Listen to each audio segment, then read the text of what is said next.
कपड़े धोने वाली बहू। शादी के पहले से ही विभा को कपड़े धोने का बड़ा शौक था। कभी नल के नीचे तो कभी तालाब के पास। अरे मेरी नीली वाली लुंगी नहीं दिख रही है। विभा की अम्मा, कहाँ रखी है लुंगी? अरे वो तो विभा ने परसों ही धोकर रखी थी आपकी अलमारी में, देखो वहीं होगी। वो ना मैंने आज धो दी, मुझे लगा कि गंदी हो गई होगी। अरे कैसे गंदी हो गई थी? उसे तो मैंने पहना भी नहीं। हे भगवान, इस लड़की के कपड़े धोने की आदत से परेशान हो गया हूँ मैं। जितना तो घर में राशन नहीं आता, उससे कहीं ज्यादा डिटर्जेंट पाउडर का खर्चा है।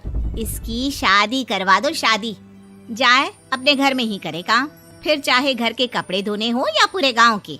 हाँ ठीक बोल रही हूँ, देखता हूँ मैं कोई लड़का। वो दिन भी आ जाता है जब विभा को देखने लड़के वाले आ जाते हैं। लड़की मुझे अच्छी लगी। होने वाली सास कहती है, बेटी अगर कुछ पूछना है तो पूछ लो। वैसे तो हमारी लड़की बहुत ही शर्मीली है, जो बोल दो वो मान लेती है, इसे क्या पूछना होगा। अरे कैसी बात कर रही हो माँ, मुझे इन लोगों के घर रहना है, सवाल तो कई है। हाँ हाँ बेटा, पूछ लो ना, क्या पूछना है। आप लोगों के घर कपड़े कौन धोता है? सास का मुंह बन जाता है। देखो, अगर तुम ये कहना चाहती हो कि तुम्हें कपड़े धोने नहीं आते तो सुन लो, कपड़े मैं ही धोती हूँ, लेकिन तुम्हारे आ जाने के बाद मैं रुमाल तक नहीं धोऊंगी। अरे चुप रहना भाग्यवान, बहू बेचारी घर आई नहीं, उसे डराना शुरू कर दिया। वो क्या है ना बिटिया, अभी तक तो ये कल्लू की माँ ही धोती थी, लेकिन अब तुम्हारे पापा तो दहेज में वॉशिंग मशीन देंगे ही।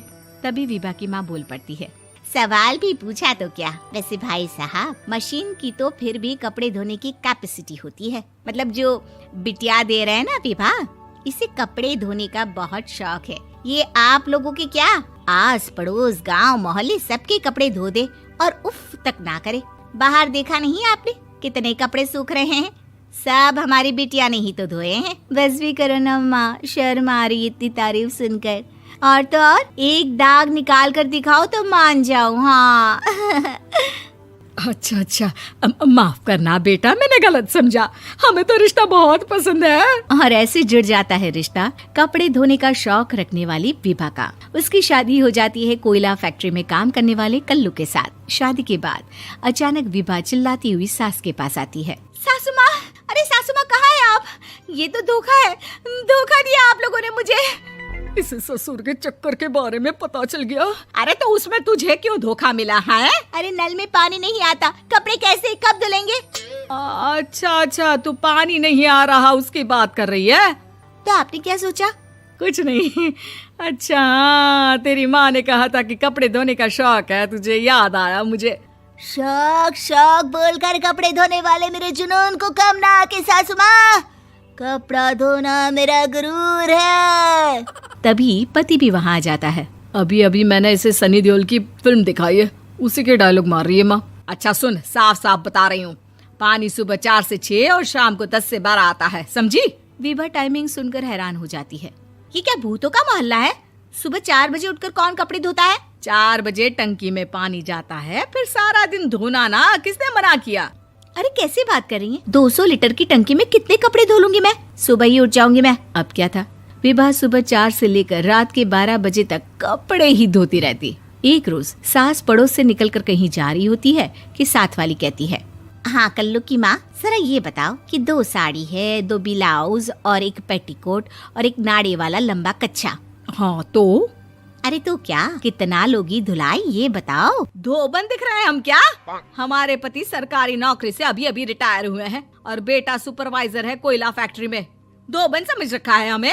हाय रे कल्लू की अम्मा, माफ कर दो, वो तो मोहल्ले में यही सब बता रहे थे कि तुमने बहू को कपड़ा धुलवाने के काम में लगा दिया है। सास को पड़ोसन की बात सुनकर गुस्सा आ जाता है। वो घर पहुंचती है जहां घर के बाहर ही इतने सारे कपड़े सूख रहे होते हैं जितने कि किसी धोबन के घर पर। अरे ओ कल्लू की दुल्हन, बाहर निकल। माँ जी यहीं आ जाओ, बाथरूम में चादर धो रहे हैं हम। अरे अभी हम धोते हैं, तुमको बाहर निकलो। ये आस पड़ोस वाले बोल रहे हैं कि हम बहू से कपड़े धुलवा कर उसे कपड़ा धोने वाली बना दिए हैं।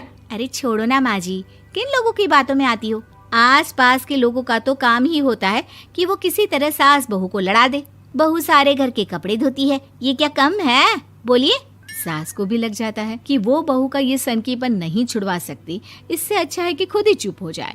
एक रोज सास और बहू मंदिर जाते हैं, जहाँ सास की साड़ी वहाँ खड़ी भीख मांगने वाली से मिलती है। माँ जी क्या बात है, आपकी साड़ी उस भिखारन से कितनी मिल रही है ना? हाँ हाँ देखो तो, दोनों की साड़ी मिल रही है। क्या बात है कल्लू की अम्मा, तुम खुद को तो अफसर की बीवी बताती हो और ऐसी सिंपल सी प्लेन साड़ी पहनकर घूमती हो। सिंपल और प्लेन नहीं है ये साड़ी। तो क्या सोने के धागे से फूल बने हैं? कुछ भी सासू माँ, कुछ भी। हाँ बने थे इस साड़ी में सोने के धागे से फूल। मेरे पति लेकर आए थे मद्रास से स्पेशली मेरे लिए 10,000 की। ताहे भाई साहब इस भिखारन के लिए भी सेम टू सेम साड़ी लेकर आए होंगे 10,000 की। सास उस वक्त तो कुछ नहीं कहती, लेकिन बहू के साथ घर आती है और अलमारी से एल्बम निकाल कर लाती है। ये साड़ी देख रही है, ये वही साड़ी है जिसे मैंने अभी पहना था। इस साड़ी में ये जो चमकदार फूल दिख रहे हैं ना, ये सोने के धागों से काढ़े गए हैं। लेकिन तू लोकल वॉशिंग मशीन ब्रश से घिस घिस कर सारे फूलों को निकाल कर साड़ी प्लेन कर दी। मुझे माफ कर दीजिए सासू माँ। और तो और, जब मैंने तुझे तेरी गलती के लिए कुछ नहीं कहा, लेकिन तूने तो सबके सामने मेरा मजाक ही बना दिया। क्यों? बहू को समझ में आ जाता है कि अब से उसका कपड़े धोना बंद।